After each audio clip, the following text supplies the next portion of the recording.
ॐ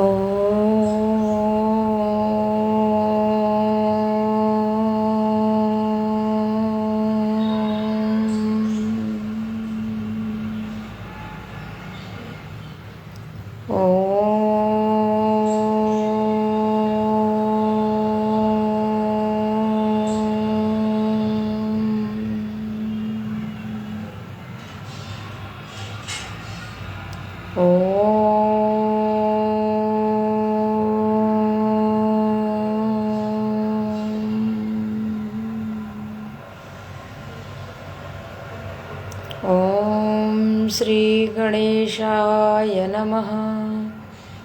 ॐ श्री सरस्वत्यै नमः। ॐ श्री गुरुभ्यो नमः। श्रुतिस्मृतिपुराणानाम् आलयं करुणालयम् नमामि भगवत्पादं शङ्करं लोकशङ्करम्। समस्तजनकल्याणे निरतं करुणामयं नमामि चिन्मयं देवं सद्गुरुं ब्रह्मविद्वरं सद्गुरुं ब्रह्मविद्वरम्। यस्य पादप्रभाध्यस्तः प्रपञ्चो भाति भासुरः तमहं सद्गुरुं वन्दे पूर्णानन्दं चिदात्मकं श्रीहरिं परमानन्दम् उपदेष्टारमीश्वरं व्यापकं सर्वलोकानां कारणं तं नमाम्यहम् कारणं तं नमाम्यहम्। हरि ओम। प्रारब्ध के निराकरण के संदर्भ में अब हम लोग देखेंगे आज 96 श्लोक। कल 95 देखे थे कि जिस प्रकार से रज्जु का परित्याग हो जाता है तो सर्प का ग्रहण हो जाता है, और सत्य वस्तु रज्जु है तो भ्रमवश रज्जु का यानी सत्य वस्तु का त्याग हो गया, और तो अन्यथा ग्रहण हो गया, सर्प का ग्रहण हो गया। ठीक वैसे ही जो सत्य वस्तु है वो अहम है, वो ब्रह्म है, उसका परित्याग हो जाने से जगत दिखने लगा भ्रमवश। उसी को आगे बताते हैं।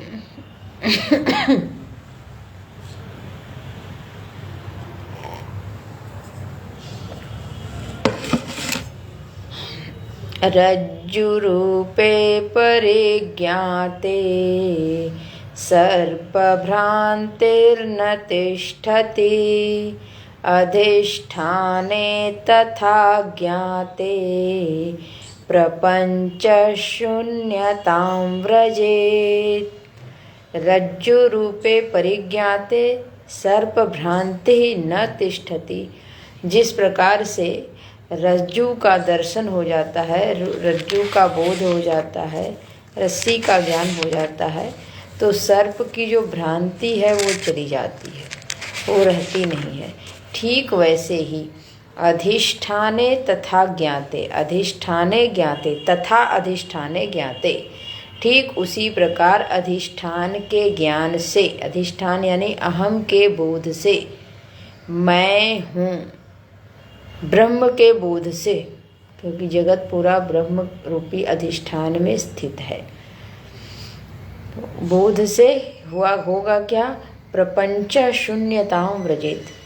प्रपंच शून्यता को प्राप्त हो जाएगा, प्रपंच सदा के लिए विलुप्त हो जाएगा, प्रपंच नाम की कोई सत्ता रह नहीं जाएगी।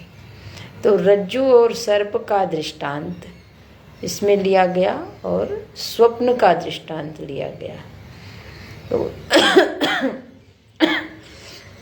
इन दोनों दृष्टांत पर हम विचार करें तो विचार करने से यह पता चलेगा कि जहाँ पे सर्प नहीं है, लेकिन यह है कि हमारे बोध में सर्प था, तो कहीं सर्प की सत्ता हमको मालूम पड़ रही थी, वो सत्ता उभर करके आज हमारे दिमाग में खुल के आई। तो ऐसे ही ज्ञान पूर्ण नहीं है, लेकिन मन में कहीं है कि सच बात है, जगत ऐसा है कि जगत ऐसा नहीं है और दूसरे रूप से मैं कैसा हूँ, यानी एक संशय के भाव उठे और उस संशय के भाव भूमि पे जब उसका चिंतन किया जाता है, जैसे संशय की भूमि पे सर्प पे चिंतन किया जाता है तो रज्जु का दर्शन हो जाता है। ठीक ऐसे ही संशय की भूमि पे कि मैं कौन हूँ, ये और ये जगत का स्वरूप कैसा है, जब ऐसा संशय करके उसके निर्णय के तरफ हम बढ़ते हैं तो निर्णय में ये निकलता है कि न सर्प है, न तो जगत है, ना तो ये पूरा प्रपंच है, बल्कि है क्या, प्रपंच शून्यताम व्रजे, शून्यता को प्राप्त हो जाएगा। मैं मात्र प्रकट हो जाएगा, अधिष्ठान मात्र स्पष्ट रूप से बोध में आ जाएगा।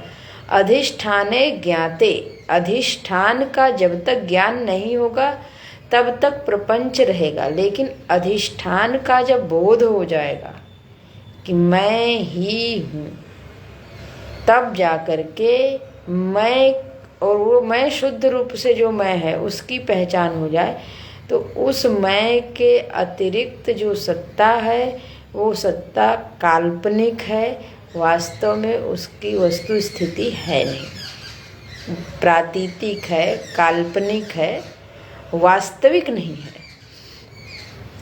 आगे कहते हैं कि तो ऐसी स्थिति में देहस्यापि प्रपंचत्वात् प्रारब्धावस्थितिः कुतः अज्ञानी जनबोधार्थं प्रारब्धं वक्ति वै श्रुतिः। तो ऐसी स्थिति में जब अधिष्ठान के बोध से सारी सत्ता प्रातीतिक है, काल्पनिक है, वास्तविक है नहीं, तो जो चीज़ें वास्तविक नहीं है तो उसी वास्तविक स्थिति को, जिसको हम प्रारब्ध लेकर के बैठे हैं कि अब प्रारब्ध पर्यंत यह देह रहेगा, प्रारब्ध पर्यंत कर्म का भोग रहेगा, प्रारब्ध पर्यंत हम रहेंगे, तो ये जो प्रारब्ध इतना जबरदस्त पकड़ा हुआ है कि ज्ञान होने के बाद भी प्रारब्ध तो रहता ही है। कैसे रहेगा? देहस्य अपि प्रपंचत्वात्, देह भी क्या है तो करें, वो भी तो प्रपंच का हिस्सा है। प्रपंच का रूप होने के कारण जैसे प्रपंच मिथ्या हो गया, प्रपंच है नहीं, प्रपंच का बाद प्रपंच का निराश हो गया, चला गया, तो प्रपंच का ही तो हिस्सा है अपना यह देह।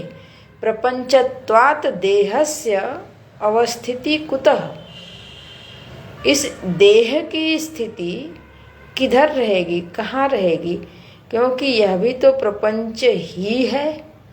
तो ऐसा बता करके कहते हैं कि हमने ये बताया कि प्रारब्ध नाम की जो सत्ता थी वो प्रारब्ध नाम की सत्ता का निराकरण हो गया, लेकिन जो श्रुतियों में उसका वर्णन आता है उसके संदर्भ में तो आपका जो हम लोग शास्त्र प्रमाण को इतना बल देते हैं, उसके बारे में क्या कहा जाए। तो कहते हैं शास्त्र जो बल देते हैं वो इसलिए कहते हैं अज्ञानी जन बोधार्थम, अज्ञानी जन को बोध दिलाने के लिए वो प्रारब्धम वक्ति, प्रारब्ध नाम की एक वस्तु लाते हैं और फिर उस प्रारब्ध के आधार पर वर्णन करते हैं, तब जा कर के पूरी कहानी बन पाती है। कहते हैं कि जैसे गीता जी का प्रारंभ हुआ अर्जुन विषाद योग से, अर्जुन को विषाद हुआ और अर्जुन बोलते हैं धर्म सम्मूढ़ चेता, मैं धर्म के बारे में सम्मूढ़ हूँ, समझ नहीं आती है। इसके पहले, ये दूसरे अध्याय का श्लोक है, उसके पहले जब प्रथम अध्याय में बोलते हैं तो स्वयं ये बोलते हैं कि हम को लगता है कि अगर हम युद्ध करेंगे तो मैं इस युद्ध में जिनको मारूंगा वो मेरे अपने ही लोग तो हैं। स्वजनम ही कथम हत्वा सुखिनः श्याम माधव, जिस सुख की प्राप्ति के लिए हम युद्ध करने जा रहे हैं उसमें हम अपने लोगों को मारेंगे। और ये बताइए, कोई अपने लोगों को मार करके सुखी होता है? ये तो एक बात है। दूसरी बात है कि यदि कुल का क्षय होगा तो कुल धर्म का नाश होगा, और कुल धर्म के नाश से फिर सारा दोष आएगा, और इतना दोष आएगा कि सारे पितर जो हैं पितृलोक में वहाँ से पतित हो जाएंगे, और उनके लिए हम नरक का द्वार खोल रहे हैं। अपने लिए फिर कैसे हम कहें कि हमारे लिए नरक का द्वार नहीं खुलेगा? तो ये जो प्रकरण हुआ धर्म के संदर्भ में, तो वो एक अलग विषय होता है, आत्मा अलग विषय होता है। लेकिन उस आत्म तत्व को समझने के लिए हम व्यवहारिक पक्ष में, व्यवहारिक सत्ता में जहाँ बैठे हुए हैं वहीं से आत्मदेव तक जाएंगे, क्योंकि आत्मदेव की जो स्थिति है वो तो है, वो निर्वयव हैं। उनका कोई अपना आकार प्रकार है नहीं कि बताया जाए कि वो यही हैं और ऐसे हैं। तो जो हमको आज आवरण आकृति जो रूप मिला हुआ है उसको ही आधार बना करके उपदेश किया जाएगा। जब उसको हम आधार बना करके उपदेश करते हैं तो उसी में ये जगत आता है। तो पहले जगत की सत्ता को हम मानते हैं कि ये जो जगत है ये है, लेकिन ये परम सत्य नहीं है। अब ये है तो ये परम सत्य नहीं है, और ये मिथ्या की कोटि में है, अनित्य की कोटि में है, असत्य की कोटि में है, इस माने सत्य की कोटि से पृथक है। इसको समझने के लिए इस असत्य को निरूपित करते हैं, इस असत्य का विवेचना करते हैं, इस असत्य को समझते हैं, और इससे भिन्न जो अनुभूत सत्य है उसका अन्वेषण करते हैं, उसको खोज करते हैं कि इससे पृथक एक अहम सत्ता की, इससे पृथक एक सत्य सत्ता की जो सदा है प्रतीति हो रही है कि नहीं हो रही है। तो जैसे अपने ही जीवन में अपने ही शरीर को आधार बना करके हम लोग खोज करते हैं, जागृत अवस्था है, स्वप्नावस्था है और सुषुप्ति अवस्था है। तो तीन अवस्थाएं हैं। इन तीनों अवस्थाओं को जो जानने वाला है वो तीनों अवस्थाओं में विद्यमान होगा तभी तो जानेगा। और यह भी निश्चित है कि जब हम सो जाते हैं तो सोने के साथ यह शरीर तो यहीं छूट जाता है, वहाँ दूसरा शरीर प्राप्त होता है। यहाँ का जो प्रपंच है, यहाँ का जो जगत है छूट जाता है, वहाँ दूसरा ही जगत मिलता है। और वहाँ का जो जगत है वह भी एक काल के बाद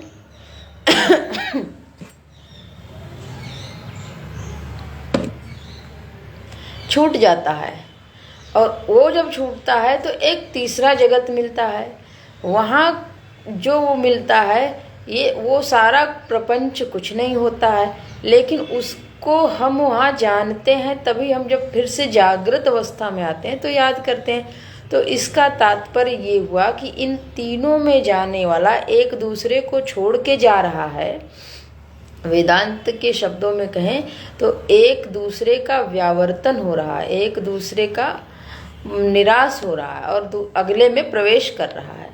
तो जब अगले में प्रवेश कर रहा है और जागृत में आ रहा है तो फिर उसका स्मरण कर रहा है। तो ये जो जाने वाला है वो सदा है। ऐसी अनुभूति से वेदांत चिंतन कराया जाता है कि हम ये देखें कि जगत है, इस जगत में व्यवहार हो रहा है, जगत मेरे लिए उपयोगी है, जगत मेरे हर कार्य को करता है। फिर जब जगत की व्याख्या और अपनी व्याख्या मिला ली जाती है, कर ली जाती है, उसके बाद अप्रोक्षानुभूति की तरफ, परमार्थ तत्व की तरफ जब हम बढ़ते हैं तो फिर कहा जाता है कि ये जगत में 5 महाभूत हैं और इस शरीर में उन 5 महाभूतों को जानने वाले तत्व हैं, जिससे वो 5 को जानते हैं और जान करके उसका भोग करते हैं। इस अन्नमय शरीर की पूर्ति बाहर के पदार्थों के द्वारा होती है। तो जब ये बातें की जाती है तो बाह्य जगत को इस देह से अन्योन्याश्रित कर दिया जाता है, एक दूसरे पर आश्रित है। शरीर जगत पर आश्रित है और जगत हम पे आश्रित है। हम इसका पोषण करते हैं, वो हमारा पोषण करता है। तो कुल मिलाकर के जब दोनों एक दूसरे का पोषण कर रहे हैं तो दोनों में अब 2 पृथकता ना करके पंचभूत पे दृष्टि ले जाते हैं कि अब वह जगत और यह शरीर ये है कैसा, तो पंचभूतात्मक है। तो कहने का तात्पर्य ये है कि जब हम अधिष्ठान की तरफ जाते हैं, मूल कारण की तरफ जाते हैं, तो जो मूल कारण है वो निर्वयव है, उसका अपना कोई आकार नहीं है, उसका अपना कोई स्वरूप नहीं है। कि इस जैसे कि किसी द्रव्य पर आश्रित होकर के किसी की व्याख्या की जाए, वो तो द्रव्य भी नहीं है, तो वो अपने आप में स्थित है। तो जो ये द्रव्य हैं, इन द्रव्यों की व्याख्या करते हुए उसमें जो सत्ता है उसका यानी मूल कारण का कर्षण किया जाता है। कर्षण करना मीन्स कर्षण किया नहीं जाता, कर्षण मीन्स उसको पहचानने की एक दृष्टि दी जाती है कि हम उस दृष्टि से उसमें उस तत्व को पहचान लें। जैसे जागृत में, स्वप्न में और सुषुप्ति में मैं नाम की सत्ता जाती है और वही मैं नाम की सत्ता जागृत अवस्था में सुषुप्ति का स्मरण करती है। तो उस मैं को हम खींचते नहीं हैं या उस मैं को फिर ले जाते हैं फिर लौटा के लाते हैं, ऐसा कुछ करते तो है नहीं। वह मैं इस शरीर में विद्यमान है, उस तरफ अपनी दृष्टि ले जाते हैं कि अच्छा, जो जागृत में याद कर रहा है, स्मरण कर रहा है उस सुषुप्ति का, उस स्वप्न काल का, उस स्वप्न का उसमें जो था और जिसको याद आ रहा है वो मैं ही हूँ। तो वो जो मैं ही हूँ आज अभी इस इंद्रियों से युक्त होकर के, इस देह से युक्त होकर के, उस समय इस देह और इंद्रियों के शिथिल होने पर भी कोई तो मैं था, लेकिन इसके शिथिल होने पर तो उसका स्वरूप क्या है। तो कहने का तात्पर्य है कि मैं को खींचते नहीं हैं और ना तो मैं को ले जाते हैं, बल्कि मैं वहाँ पे है। अपनी दृष्टि इन विचारों को सुनने के बाद, इन शास्त्रों को पढ़ने के बाद, गुरुजनों से प्राप्त अनुग्रह और ज्ञान के बाद जब मनन करते हैं तो अपनी दृष्टि में, अपने मनन में, अपने बोध में, अपनी समझ में उसको स्वीकार करते हैं, उसको ले आते हैं और फिर उस पर अपने ध्यान को केंद्रित करते हैं कि मेरे मैं का स्वरूप क्या है। और जो मेरे मैं का स्वरूप निकलेगा वही एक मैं है जो सबका है, सर्व का मैं वही है। तो उस पर अपना ध्यान ले जाना ही एक तरह वो हमारा चिंतन है और वही हमारा बोध प्राप्त होने वाली स्थिति है। तो जब बोध की प्राप्ति होती है तो उसको यहीं से उठाते हैं, इसलिए ये दृष्टांत दिए जाते हैं कि रज्जु सर्प है, स्वप्न का दृष्टांत है। पहले जगत की व्याख्या की जाती है कि जगत है, फिर जगत जो है वो सत्य नहीं है, बल्कि जगत असत्य है, जगत अनित्य है, जगत मिथ्या है और जगत को जानने वाला सत्य है। ऐसे अर्जुन का विषाद, पहले विषाद कहते हैं, फिर विषाद के बाद विषाद से निवृत्ति का उपाय बताते हैं। तो ये एक प्रक्रिया है कि हम जहाँ पर हैं और जिन चीज़ों की अनुभूति कर रहे हैं, जिस परिवेश को सत्य मान रहे हैं, वो सत्य है। एक कैटेगरी, एक श्रेणी में रखते हैं। फिर उस सत्य में सिद्धांततः विचार करते हैं कि सत्य की परिभाषा है कि जो तीनों कालों में रहे, जो सदा एक रस रहे, अपरिवर्तनशील रहे। फिर अपने ही परिभाषा पे जिसको सत्य माने हैं उसको परखते हैं, उसका परीक्षण करते हैं। जब परीक्षण करते हैं तब जा करके जिसमें हम जी रहे हैं, जिसको सत्य स्वीकार कर रहे हैं, उस परीक्षण के आधार पर अब जब वो असत्य की कोटि में जाता है, वो अनित्य की कोटि में जाता है, तब जा करके हमारा वो दृढ़ ज्ञान बनता चला जाता है कि हाँ ये चीज़ें असत्य हैं और असत्य हैं। तब जा करके ये फिर दृष्टांत होता है कि अब सारा का सारा प्रपंच, और उसी प्रपंच में प्रपंचत्वात् देहस्य अपि, प्रपंच का रूप होने के कारण देह भी प्रपंच ही है। तो जब ये सब का सब प्रपंच आगमापाई है, अनित्य है, परिवर्तनशील है, तो हमारा देह भी प्रपंच का हिस्सा है, इसमें भी ये सभी लक्षण दिखते भी हैं। तो इसलिए इसमें ये अनित्य हुआ, असत हुआ, और असत हुआ, इसकी सत्ता ही नहीं है। जिसकी सत्ता ही नहीं है तो फिर उसने कब कर्म किया और कब कर्म किया तो उसके संचित कर्म बने, और संचित कर्म फिर फल देने के लिए प्रारब्ध बन करके प्रकट हुए, और प्रारब्ध वो भोग रहा है। और फिर ये हुआ कि अब बोध हो जाएगा तो प्रारब्ध पर्यंत तो वो रहेगा। कुल मिलाकर के जब बोध प्राप्त हो जाता है तो उसी बुद्धि में प्रकाश हो जाता है, और जहाँ अज्ञान था वो हट जाता है। अब फिर वही गुरु की भूमिका में करुणा करके शिष्य को बोलते हैं कि देखिए ऐसा है। जो शिष्य, गुरु करुणा करके बोलते हैं किस पे? जब शिष्य देखते हैं कि कौन इस प्रपंच में कितना उलझा है, कौन निकलना चाहते हैं, तो देखते कि ये प्रपंच नाम की कोई चीज़ है नहीं और झूठ मूठ का पकड़े हुए है। और जो उस पकड़े हुए में विकल हो करके रोया और कहा कि जब नहीं मिल रहा है तो है नहीं, तो हम निकलें इसमें से, कैसे निकलें? गुरु ने उपदेश तब करना प्रारंभ किया, ये कुछ है नहीं, छोड़ना कुछ नहीं है, जो न पकड़े हो न छोड़े हो, खाली मन में एक गांठ पड़ी है, उस गांठ को धीरे धीरे समझ करके ढीला कर दो। अब वो जैसे ढीली हो जाएगी वैसे ही सब बात बन जाएगी। तो इसमें एक कहानी बताई जाती है कि पेड़ को पकड़े थे एक व्यक्ति, तो बोले कि पेड़ अब मुझे छोड़ नहीं रहा। तो पेड़ ने थोड़ी पकड़ा था, उस व्यक्ति ने जकड़ के पकड़ा था कि अब ये पेड़ छोड़े तो हम। बोले अरे आप ना हाथ खोल दो, पेड़ तो वैसे ही छोड़ देगा। ठीक ऐसे ही ये जगत, एक बार हम जगत को समझ लें और जगत का हम त्याग कर दें, जगत तो हमको पकड़ने दौड़ता ही नहीं है। अपना धन, अपना घर, अपना मकान, घर को पहचानते हम हैं, हमको नहीं घर पहचानता कि ये मेरा घर है। घर तो लौट के भी नहीं कहता कि हम आपके हैं, चलिए आप वहाँ गए तो हम भी चलेंगे, हम कैसे आपके बगैर रहेंगे। ये जो जगत है,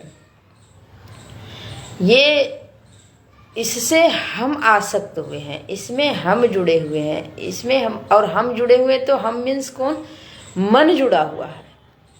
और उसी मन में, मन को इस जगत से हटा देना है, भक्ति की भाषा में परमात्मा से जोड़ देना है। और उसी मन में यानी उसी बुद्धि में बोध का, ज्ञान का प्रकाश कर देना है। ज्ञान के प्रकाश से अज्ञान मिट जाएगा। अज्ञान के हटते ही स्वरूप की प्राप्ति हो जाएगी, और जब स्वरूप की प्राप्ति हो जाएगी तो उस स्वरूप के अतिरिक्त दूसरा कुछ है नहीं। जब दूसरा कुछ है नहीं तो फिर प्रारब्ध भी नहीं है। इसका निराकरण करते हैं। अज्ञानी जन के बोध के लिए प्रारब्ध का कथन किया जाता है। शास्त्र में ये जो वर्णन आता है वो अज्ञानी जन के लिए आता है। जैसा कि अभी हमने गीता जी का भी दृष्टांत दिया कि अर्जुन को पहले विषाद हुआ, तो पहले धर्म के बारे में जो बोध था वो दृढ़ता से था। फिर धर्म के बारे में ही उनकी बुद्धि हिल गई कि मैं धर्म के विषय में ही सम्मूढ़ हूँ। सच बात है, मुझे क्या करना चाहिए क्या नहीं करना चाहिए। भगवान ने थोड़ा सा झकझोरा तो हिल गई। फिर उसके बाद उपदेश हुआ आत्म तत्व का।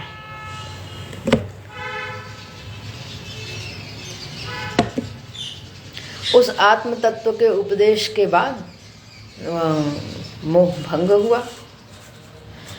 तो यहाँ पे भी भगवान भाष्यकार ने स्पष्ट किया कि प्रारब्ध नाम की जो चीज़ है वो जब तक हमको जगत सत्य प्रतीत होता है तो जगत के आधार पर प्रारब्ध है, और उसी प्रारब्ध के आधार पर फिर पूरा कार्य कारण सिद्धांत पूर्व मीमांसा की व्याख्या हो जाती है।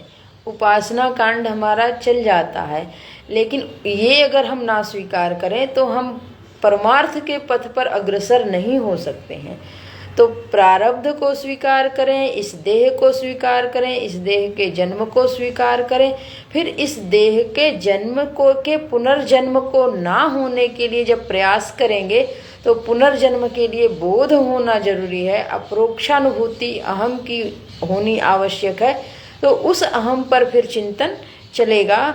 जब उस अहम पर चिंतन हम प्रारंभ करेंगे तो सारे सिद्धांतों को अपने जीवन में, अपने मैं में घटाएंगे, और वो सिद्धांतों के अनुरूप जब मैं की स्पष्ट समझ होगी, वो भी वेदांत मत के अनुसार, तब जाकर के वेदांत मत के अनुरूप जो अद्वैत में प्रतिष्ठा होगी वो पक्की प्रतिष्ठा है, कैवल्य की प्रतिष्ठा है। अन्यथा जगत बना रहे और मैं भी बना रहूं, फिर मैं जगत से पृथक हो जाऊं, प्रकृति अलग है, पुरुष अलग है, इतना विवेक हो जाए, इतना बोध हो जाए तो मोक्ष, तो फिर प्रकृति तो बनी ही रही, प्रकृति है नहीं। इस प्रकार की अद्वैत निष्ठा जब हो जाती है तब जाकर के कैवल्य की प्राप्ति होती है और अपने सत्स्वरूप की प्राप्ति होती है। तो यहाँ पे जब उसकी प्राप्ति हो जाएगी, जब उसका बोध हो जाएगा तो फिर प्रारब्ध नाम की कोई चीज है नहीं, ये स्पष्ट हो जाएगा। तो आगे बोलते हैं 2 श्लोक। यदि प्रारब्ध रहेगा 98 और 99। क्षीयन्ते चास्य कर्माणि तस्मिन् दृष्टे परावरे बहुत्वं तन्निषेधार्थं श्रुत्या गीतं च यत्स्फुटं। क्षीयन्ते चास्य कर्माणि तस्मिन् दृष्टे परावरे बहुत्वं तन्निषेधार्थं श्रुत्या गीतं च यत्स्फुटं। कह रहे हैं कि क्षीयन्ते च अस्य कर्माणि तस्मिन् दृष्टे पर अवरे, जिन्होंने उस तत्व का दर्शन कर लिया,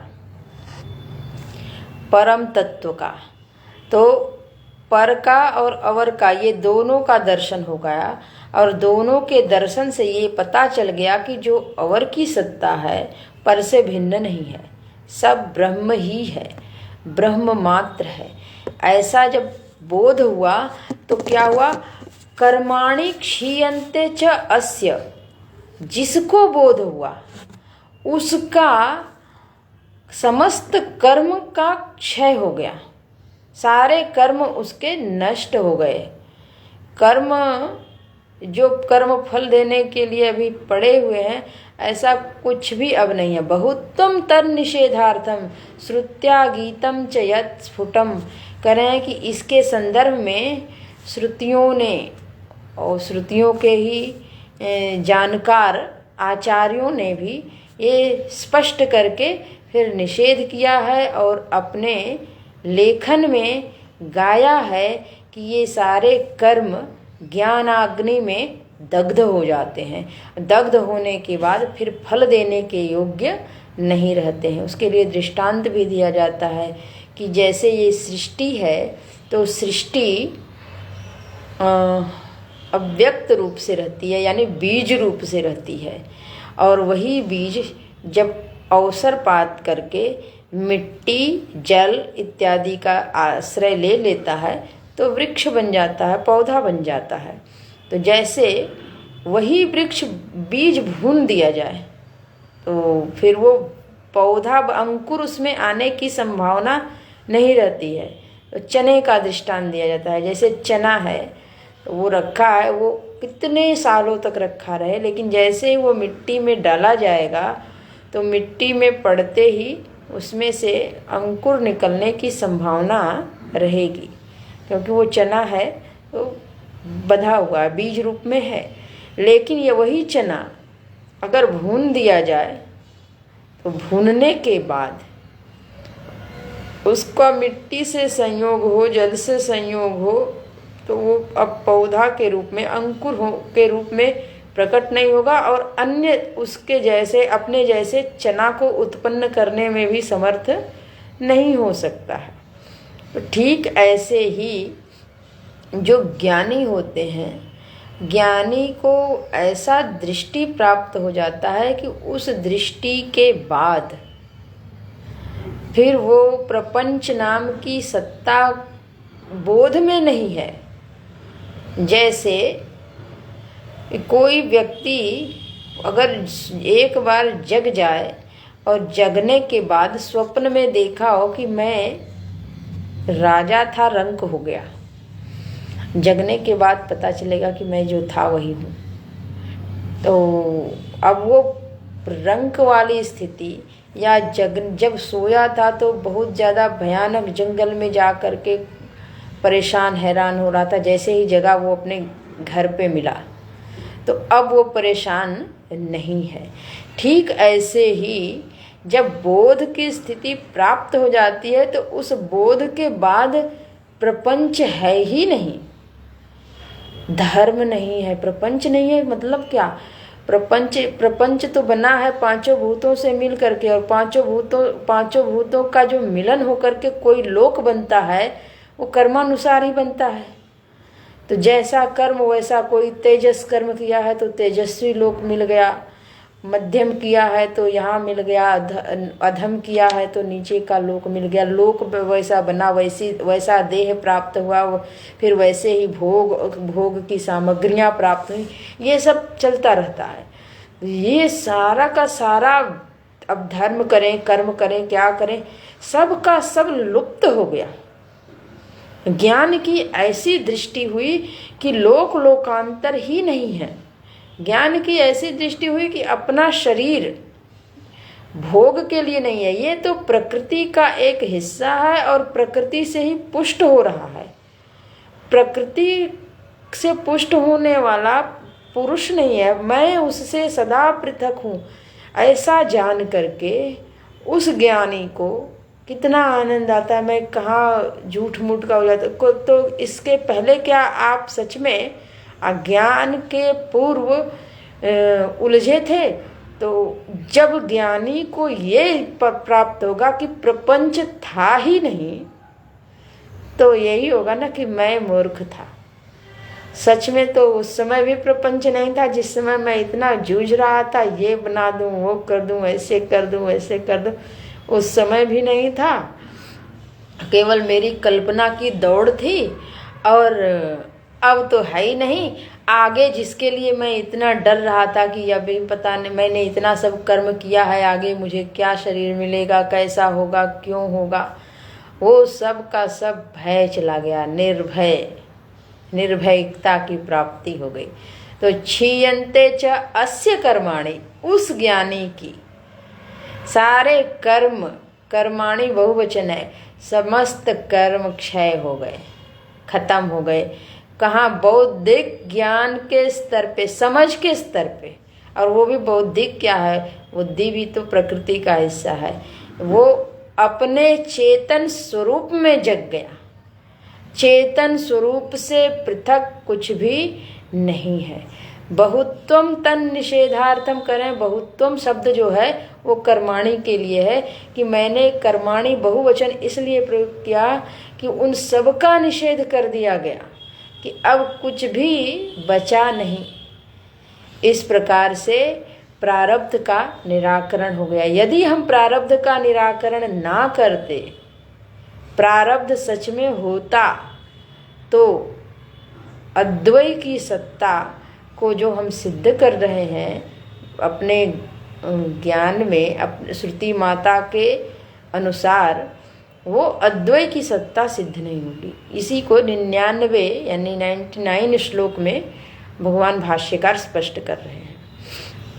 कह रहे हैं कि उच्यते ज्ञैर्बलात् चैतत् तदानर्थद्वयागमः वेदान्तमतहानं च यतो ज्ञानमिति श्रुतिः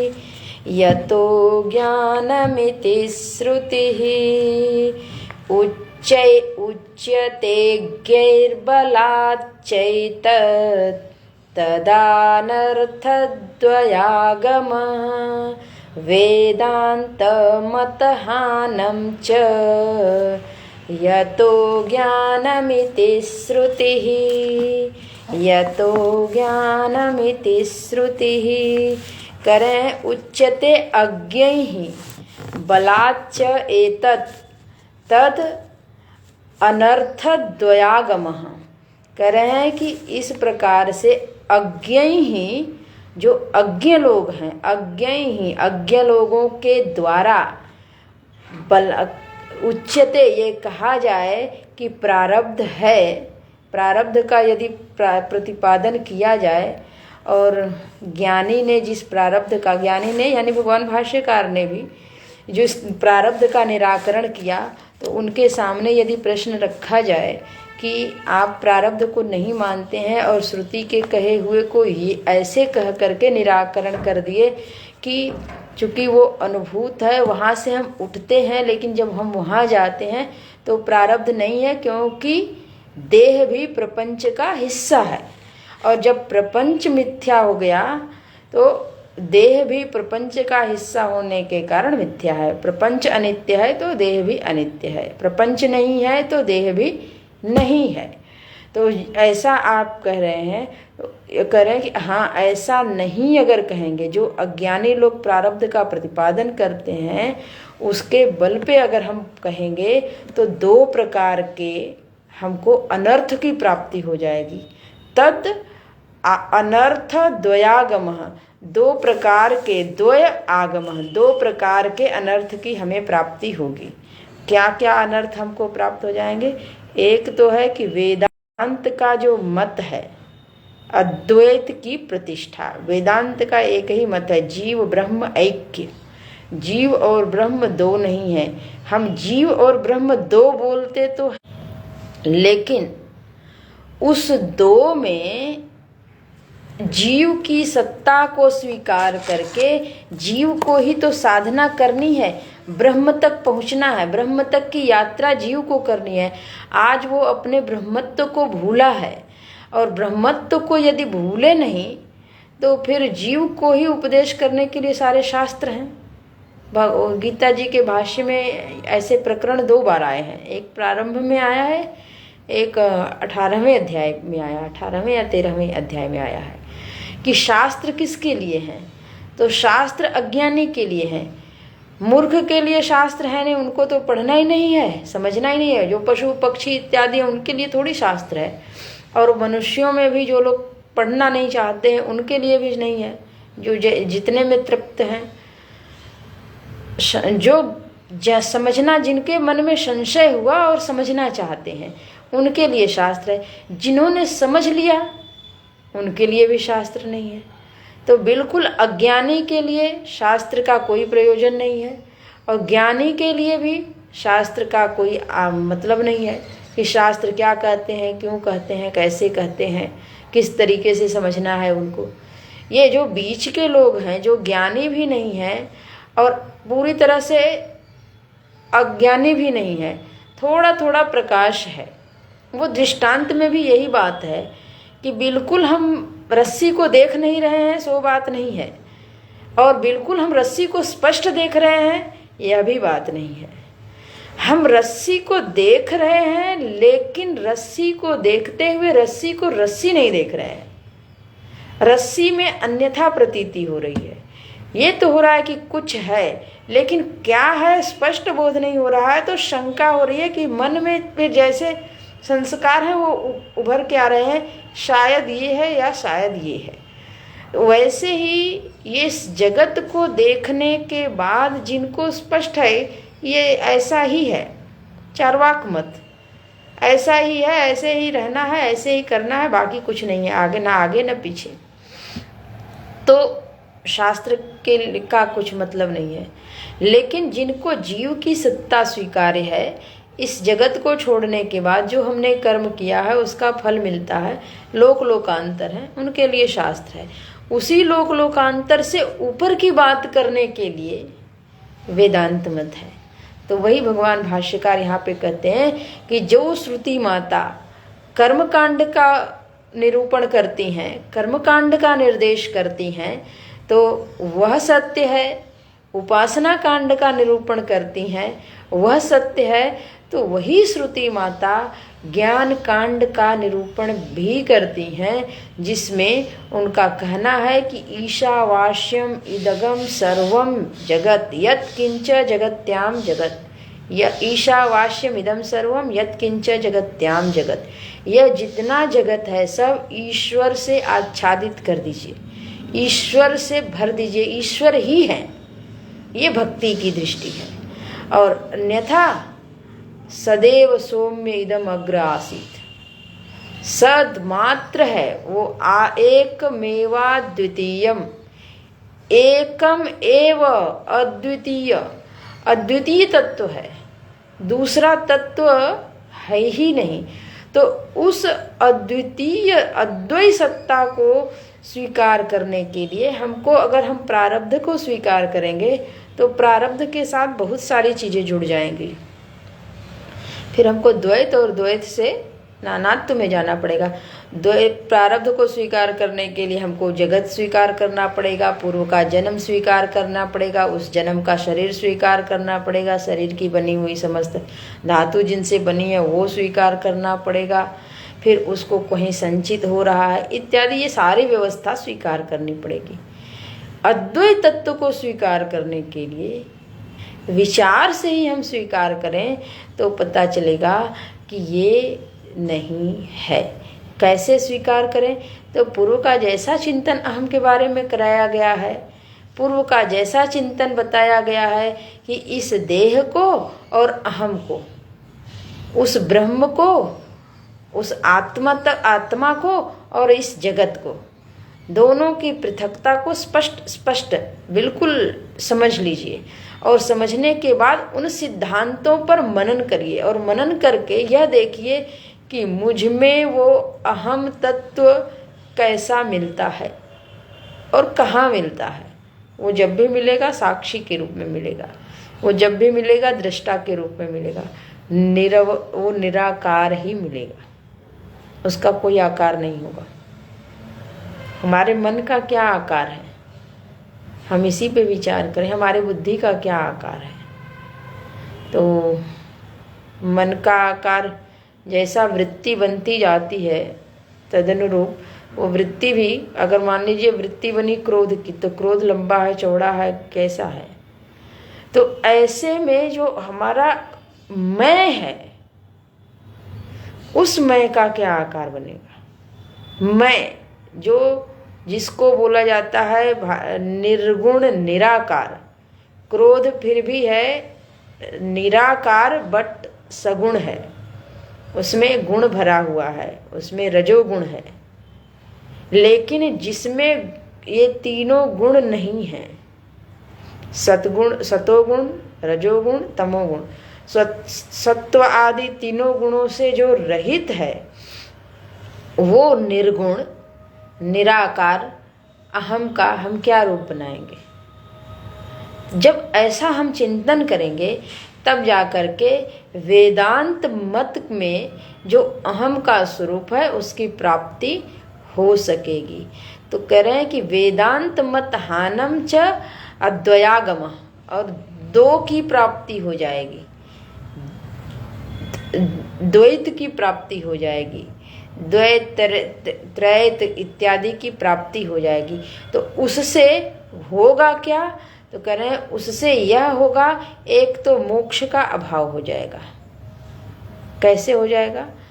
तो कह रहे हैं कि मोक्ष का अभाव ऐसे हो जाएगा कि अभी जो मोक्ष हमें मिला है उसमें अगर दूसरा तत्व है, दूसरा है, यदि है तो मान लीजिए सारूप्य मुक्ति है, सालोक्य मुक्ति है, सामीप्य मुक्ति है, तो भगवान के साथ है। तो भगवान है और हम हैं, दो है ना, अद्वय की सत्ता कहाँ हुई? तो कैवल्य मोक्ष जो है वो कैवल्य की प्राप्ति का अभाव हो जाएगा, यानी वेदांत मत का अभाव हो जाएगा। और वेदांत मत के इस अभाव से हम सहमत नहीं हैं, हम सहमत नहीं हैं। इसलिए उस प्रारब्ध के निराकरण का ही औचित्य है, प्रारब्ध का निराकरण करना ही उचित जान पड़ता है। और उचित जान ही नहीं पड़ता है कि हम जबरदस्ती कर रहे हैं, बल्कि ये हमारे सिद्धांत के अनुसार चिंतन करने से स्पष्ट भी हो रहा है कि प्रारब्ध है नहीं। तो उस प्रारब्ध को दिखाने के लिए पीछे स्वप्न का दृष्टांत, रज्जु सर्प का दृष्टांत भगवान भाष्यकार ने दिया, और तत्पश्चात जगत को, जगत प्रपंचात्मक है तो देह भी प्रपंचात्मक है, और फिर इस वो जो प्रारब्ध है वो कर्म का फल है।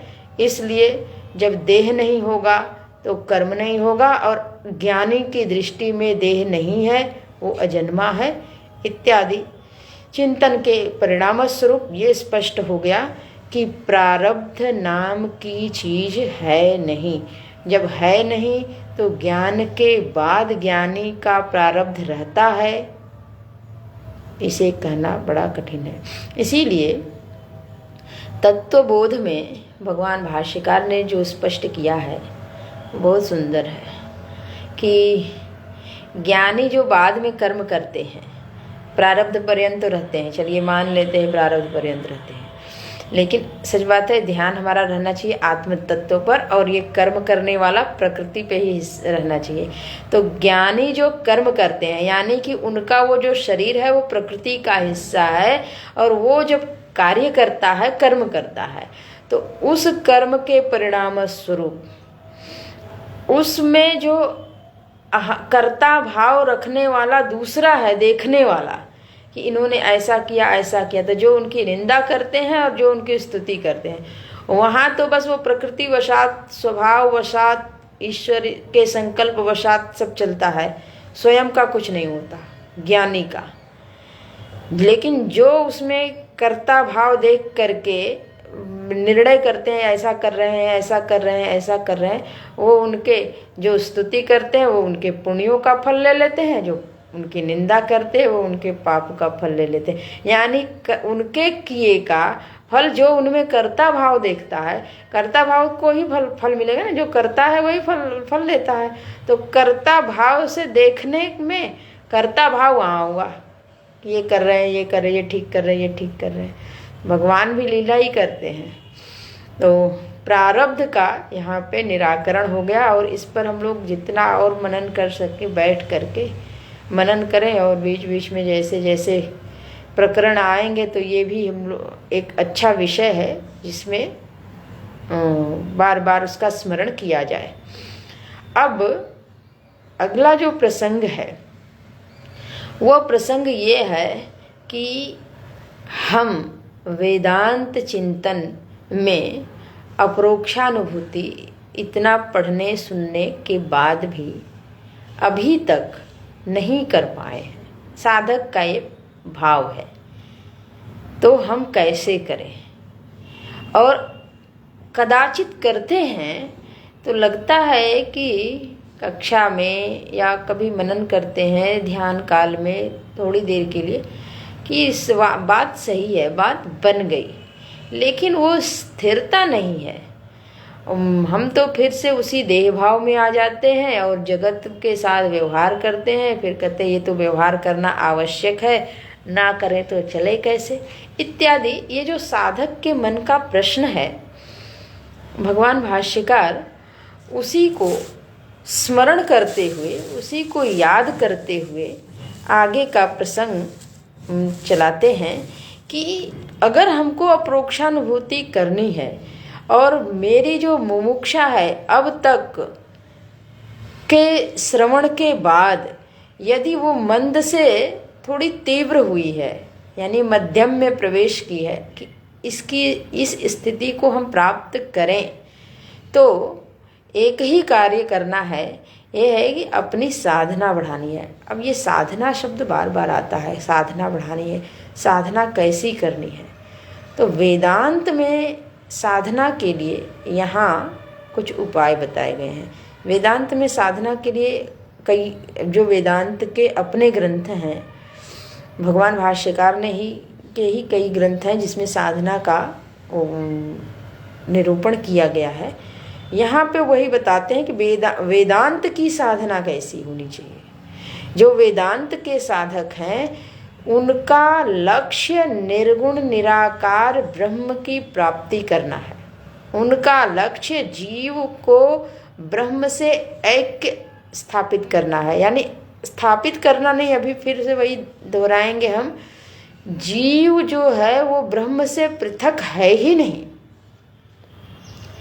वो जीवत्व स्वीकार कर लिया गया है। अज्ञान के कारण उस अज्ञान का निराश हो जाए, उस अज्ञान का निराकरण हो जाए, उसमें वो ब्रह्मत्व प्रकट हो जाएगा। लेकिन वो प्रकट कैसे हो, उसके लिए हम कौन सी साधना करें? तो जीव में ब्रह्मत्व का प्राकट्य हो, उसी को दूसरे शब्दों में कहें तो अपने स्वरूप की प्राप्ति हो, और कहें तो क्या कह सकते हैं, आत्यांतिक दुख की निवृत्ति, परमानंद की प्राप्ति हो जाए, यही कहेंगे। और कहें तो क्या कहें कि मैं से व्यतिरिक्त कुछ अन्य रहे नहीं। ये पूरा का पूरा प्रपंच अधिष्ठान रूप से हमको पता चल जाए कि कैसे वो अधिष्ठान रूप से है विद्यमान, हमारे बोध में आ जाए। जैसा ज्ञानी की अनुभूति है वो मेरी अनुभूति हो जाए। तो जब ऐसा कोई साधक भीतर से अपने मुमुक्षा को, अपनी जिज्ञासा को तीव्र करता है पूर्व की अपेक्षा से अब, यानी श्रवण के पश्चात, तो उनके लिए साधना बताते हैं कि आप यह साधना निरंतर करिए। और इस साधना के परिणाम, साधना को कब तक करिए, परिणाम स्वरूप कुछ नहीं इस साधना के परिणाम स्वरूप तो आएगा, लेकिन इस साधना को कब तक करिए, जब तक परिणाम की प्राप्ति ना हो जाए तो परिणाम स्वरूप आएगा, परिणाम स्वरूप की प्राप्ति हो जाए तो उस साधना को तब तक करें। देखते हैं उसमें, इसको बोलते हैं कि निरिध्यासन करना है। ये निरिध्यासन एक तरह से श्रवण के पश्चात हम मनन करते हैं और मनन में वही अहम के चिंतन करते हैं। तो जो हमारे सिद्धांत हैं वेदांत के, वो हमारे मनन से, युक्ति से धीरे धीरे पुष्ट होते हैं। लेकिन पुष्ट होने पर भी हम बार बार देह भाव में आ जाते हैं, तो इसका धीरे धीरे निराश हो जाए, निरंतर अभ्यास हो जाए अहम मात्र का, उसके लिए निधिध्यासन की साधना बताई जाती है। तो निधिध्यासन के कुल 15 अंग बताते हैं और 15 अंगों को यहाँ पे पहले उनका नाम लिख देंगे, बताएंगे। उसको बोलते हैं उद्देश्य करना। उद्देश्य करेंगे ना कि इनका नाम ये है, फिर उन एक एक नाम की परिभाषा करेंगे कि उसको इस दृष्टि से देखना है, ना कि अन्य दृष्टि से देखना है। यानी यम नियम ही नाम लेंगे, लेकिन उसको वेदांत में किस दृष्टि से देखना है, वेदांत में यम की क्या परिभाषा है, और वेदांत में जो परिभाषा है वो वेदांत कोई पुस्तक में नहीं है, मेरे अपने जीवन में यम की क्या परिभाषा है। जब हम ऐसा जीवन जी रहे होते हैं तो उसको यम कहेंगे। अगर नहीं जी रहे हैं तो ऐसा जीने का अभ्यास करें, और जब जीने का अभ्यास करेंगे तब जाकर के यम की सिद्धि होगी, और वो यम की सिद्धि होने से यम के परिणाम स्वरूप जो परिणाम प्राप्त होता है, यम करने से जो रिजल्ट मिलेंगे वो हमारे जीवन में आएगा। करेंगे नहीं तो नहीं आएगा। अब कक्षा 1 में पढ़ेंगे तो 1 पास करेंगे, कक्षा अगर ग्रेजुएशन में पढ़ेंगे तो ग्रेजुएशन, अगर पढ़ेंगे ही नहीं तो कुछ भी नहीं पास करेंगे। ठीक ऐसे ही यहाँ पे ये साधना करेंगे तो उस साधना के परिणाम स्वरूप जो दृष्टि प्राप्त होती है, देखने का जो हमारा दृष्टिकोण बदलता है, वो हमको भीतर से मालूम पड़ेगा। तो अब तक हम लोगों ने इतना श्रवण किया है तो बहुत तो बदला है, हम ऐसा मानते हैं। तो उस बदले हुए में पक्की निष्ठा हो जाए। बस ये है कि निष्ठा पक्की नहीं हो रही है, हमारी नहीं हो रही है, आप लोगों की जैसी भी है, तो वो पक्की होती जितनी चली जाएगी उतना हम अपने स्वरूप के नज़दीक पहुँचते चले जाएंगे। यानी ये सब चीज़ शिथिल होती चली जाएगी, शिथिल होती, कहीं जाना नहीं है, शिथिल होना ही, इस प्रपंच से दूर हटना ही, बौद्धिक रूप से इनसे जो गांठ पड़ी है कि हम पकड़े हुए हैं, ये हमको नहीं छोड़ रहे हैं, हम इनको नहीं छोड़ पा रहे हैं, इनके बगैर हम रहेंगे कैसे, ये सब धीरे धीरे हट जाएगा। तो श्लोक संख्या 100 पाठ करते हैं आज, अनुवाद करते हैं, तत्पश्चात आगे की कक्षा करेंगे कल। त्रिपंचांगान्यथो वक्ष्ये पूर्वोक्तस्य हि लब्धये तैश्च सर्वैः सदा कार्यं निदिध्यासनमेव तु। त्रिपंचांगान्यथो वक्ष्ये पूर्वोक्तस्य हि लब्धये तैश्च सर्वैः सदा कार्यं निदिध्यासनमेव तु। करें त्रिपंच, 3 और 5, 3 और 5 के बीच में कोई चिन्ह नहीं है, इसलिए गणित के नियमानुसार वहाँ पे गुणा का चिन्ह मान लें। ए और बी के बीच में कुछ चिन्ह नहीं है तो गुणा मान लें। 3 5 15, 15 अंग बताएंगे इस पे। त्रिपंचांग अन्यथा वक्ष्ये, अब हम 15 अन्य अंगों का वर्णन करेंगे। पूर्वोक्तस्य ही लब्ध है, किसके लिए कह रहे हैं कि पूर्वोक्त, जो पूर्व में हमने वर्णन किया है उसकी प्राप्ति के लिए। यानी कि पूर्व में हमने वर्णन किया है कि ज्ञान की निष्ठा प्राप्त हो जाए, उस निष्ठा के परिणाम स्वरूप हम प्रारब्ध का भी निराकरण कर सकें। संचित तो जल जाएगा, ये बात स्वीकार हो जाती है, आगामी नहीं रहेगा, ये बात स्वीकार है, ठीक है शास्त्र। लेकिन शास्त्र ने ही कहा उस ज्ञानी का शरीर प्रारब्ध पर्यंत चलता रहता है, तो इस प्रारब्ध का भी हम निराकरण करने में समर्थ हो जाएं, हमारी बुद्धि स्वीकार कर ले, उस ज्ञान में हम निष्ठ हो जाएं, उस ज्ञान से तनिक भी हम पीछे न रह जाएं, तो उस पूर्वोक्त ज्ञान निष्ठा की प्राप्ति लब्धये, प्राप्ति के लिए अब हम 15 अंगों का वर्णन करेंगे। तैहि च सर्वैहि सदा कार्यम, तैहि वही 15 जो अंग बताएंगे वो 15 अंगों को सर्वैहि, सर्वैहि ना कि एक को करें बाकी को छोड़ दें, तो वही वाली हाल है। 15 अंगों से अगर हमारा शरीर बना है, हमारे शरीर में हाथ है, 2 हाथ चाहिए, 2 पैर चाहिए, जितने अंग बने हैं तो पूरे अंग भगवान बना करके दिए हैं। तो हम एक स्वस्थ नागरिक हैं, स्वस्थ प्राणी हैं। अगर एक भी अंग कदाचित नहीं रहे तो विकलांग कहे जाएंगे, दिव्यांग कहे जाएंगे। और दिव्यांग होने से मन में एक कुंठा का भाव रहेगा कि ये होता अगर अंग मेरे पास तो मैं पूर्ण होता। और शास्त्रों में तो कितने यज्ञ आदि करने के लिए तो कहा जाता है ये पूर्णता चाहिए, ये पूर्णता चाहिए, ये पूर्णता चाहिए, तो कितनी उसकी महिमा है। तो हमारे अंग भगवान की दया से जितने अंग होने चाहिए सब पुष्ट हैं। ठीक ऐसे ही वेदांत में प्रतिष्ठा के लिए ये 15 अंगों की आवश्यकता है। तो हमारे 15 अंग पुष्ट होने चाहिए और 15 के 15 अंग होने ही चाहिए। तैहि च सर्वैहि सदा कार्यम, उन सबका, उन सभी अंगों का सदा सर्वदा अभ्यास करना चाहिए। निधिध्यासनम एव तु, उनका निधिध्यासन करना चाहिए, अभ्यास करना चाहिए, सतत उस पर चिंतन करना चाहिए, सतत चिंतन। उसमें से किसी अंग को हीन नहीं समझने की आवश्यकता। वो 15 अंग कौन कौन से हैं हम लोग आगे कल की कक्षा में करेंगे। आज की कक्षा यहीं पे पूर्ण करती हूँ। हरिओम हरिओम। ओम पूर्णमदः पूर्णमिदं पूर्णात् पूर्णमुदच्यते पूर्णस्य पूर्णमादाय पूर्णमेवावशिष्यते। ओम शांति शांति शांतिः।